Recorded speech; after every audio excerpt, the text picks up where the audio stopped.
Oh, j'ai besoin d'un verre. J'ai besoin d'une cigarette. J'ai besoin d'un somnifère. Bonjour, vous allez bien? Je suis content de vous retrouver.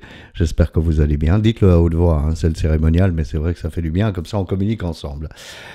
Alors, avant de démarrer, j'ai mon copion. Hein, donc, l'idée, c'est mon corps n'en a pas besoin, mais mon esprit, mon cerveau, me fait penser que mon corps en a besoin. Avant de ça, on parle de Facebook. Non, il va pas recommencer. Bon, je fais vite. Pour ceux qui ne connaissent pas les vidéos, on essaye d'atteindre 10 000 likes et 10 000 abonnés sur ma page Facebook, laquelle compte plus de 5 000, mais il faut que ce soit 10 000 pour que Facebook trouve que c'est du contenu à valeur ajoutée. Donc voilà, je vous invite à aller sur Facebook. Ça vous prendra 2 minutes, c'est gratuit, hein, totalement gratuit. Il suffit d'aller, de taper Stéphane Chaud, page, Stéphane Chaud, page, et puis vous cliquez sur s'abonner et j'aime, d'accord? Merci. Bien, alors le petit copion, il dit mon corps en a besoin. Alors on va mais mon cerveau, il est terrible. Hein. On va prendre un exemple. Pour ceux qui ne me connaissent pas, je suis un addict, je partage mon expérience. Je suis addict, alcoolique, enfin addict à beaucoup de substances et beaucoup de compulsions. Je vais beaucoup mieux, merci. Mais donc je suis abstinent de la plupart des produits. Mais voilà, je suis un addict et je partage mon expérience. Je ne suis pas un coach, je ne suis pas un gourou, je ne suis absolument pas du tout ici en termes je vais vous conseiller quelque chose. Donc, revenons à l'historique d'une addiction, peut-être, mais surtout du cerveau, le somnifère. Alors aujourd'hui, je ne prends plus de somnifère depuis des décennies, mais je prends de la mélatonine, parce qu'on ne sait jamais, je pourrais ne pas bien dormir. Quand j'étais adolescent, mon médecin de famille m'a prescrit des somnifères. À l'époque, c'était des alcions, tout le monde prenait des alcions. Il fallait prendre des somnifères pour bien dormir. Pourquoi j'ai pris ça? Ben, simplement parce que je me suis plaint d'avoir des difficultés d'endormissement. Et c'est vrai que j'avais du mal à m'endormir. Et donc j'ai pris ces somnifères, et bien sûr je n'avais plus aucun problème d'endormissement. Mais un jour, je n'ai pas dormi malgré tout. Et donc je me suis levé, donc physiquement levé de mon lit, et j'étais complètement pété. Donc, oh, je suis un addict, hein. Qu'est-ce que j'ai fait?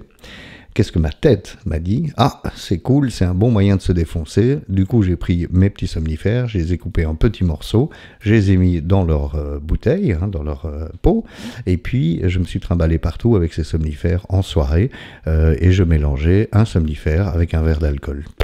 Effet garanti. Mais donc, ça c'est pour l'anecdote, hein, c'est pas du tout, je conseille pas, hein. Vraiment, c'est extrêmement dangereux, c'est dramatique. On va passer à ce processus qui est que ma tête me dit « tu ne vas pas bien dormir, tu vas avoir du mal à t'endormir », d'où je fais appel à un produit. Est-ce que mon corps a besoin de ce produit? Pas du tout. C'est ma tête qui est en train de construire l'idée que j'aurai du mal à m'endormir. Mais est-ce que je vais avoir du mal à m'endormir? Personne ne sait. Depuis, je ne prends plus jamais de somnifères. Par contre, je prends de la mélatonine, donc comme quoi ça m'est resté un petit peu dans l'esprit. Mais cet esprit m'a valu toutes mes autres addictions. L'addiction de l'alcool, encore une fois, il y a plein de gens qui boivent de l'alcool, y compris quotidiennement, sans que ça pose le moindre problème, sans qu'ils ne deviennent addicts. Moi, j'ai une grande tante qui prenait un verre de scotch, elle appelait ça du scotch, elle était d'origine américaine, et tous les jours de sa vie, elle est décédée à 90 ans, et elle n'a jamais pris un deuxième verre de scotch un jour. Elle a toujours pris un verre par jour. Moi, je sais pas faire. Donc, on critique pas le produit, on dit simplement que je suis un addict. Ma tête me dit « Oh, j'ai besoin d'un verre, ça va me détendre. » Eh bien, oui, pourquoi pas quand je rentre du boulot, j'ai une journée stressante, ou j'ai été dans les bouchons, ou où il y avait trop de monde dans le tram, etc.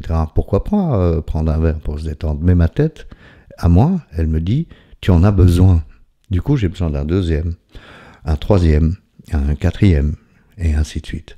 Ça, c'est pour l'alcool. La cigarette. Alors, j'ai été addict à la cigarette. On a compté 900 000 cigarettes en 45 ans, ou un peu plus, 12 ans. Enfin, on s'en fout, c'est pas très très grave, les détails.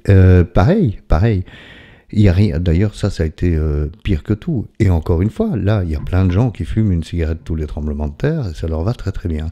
Moi pas. Moi je peux pas. Je suis un addict. Donc voilà, il faut que je fume beaucoup. Donc j'ai arrêté de fumer depuis. J'ai arrêté de boire, j'ai arrêté de fumer, j'ai arrêté les somnifères, les pilules.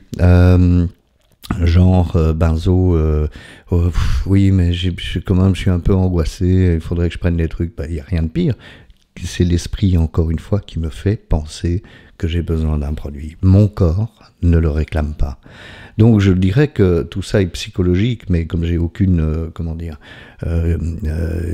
autorité pour parler psychologie, c'est pas de ça que je vais parler. Moi, ce que j'ai découvert en 2015, quand j'ai arrêté vraiment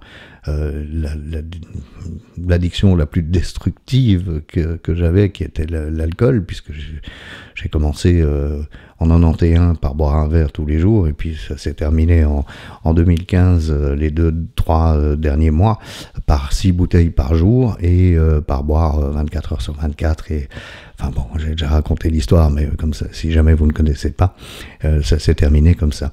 Et donc, comment est-ce que j'ai arrêté de boire? J'en sais rien, mais ce qui est certain, c'est que mon cerveau a changé complètement de méthode de fonctionnement, grâce à beaucoup d'éléments, on en reparlera peut-être dans d'autres vidéos encore et encore, mais un des éléments, c'est que mon esprit s'est ouvert.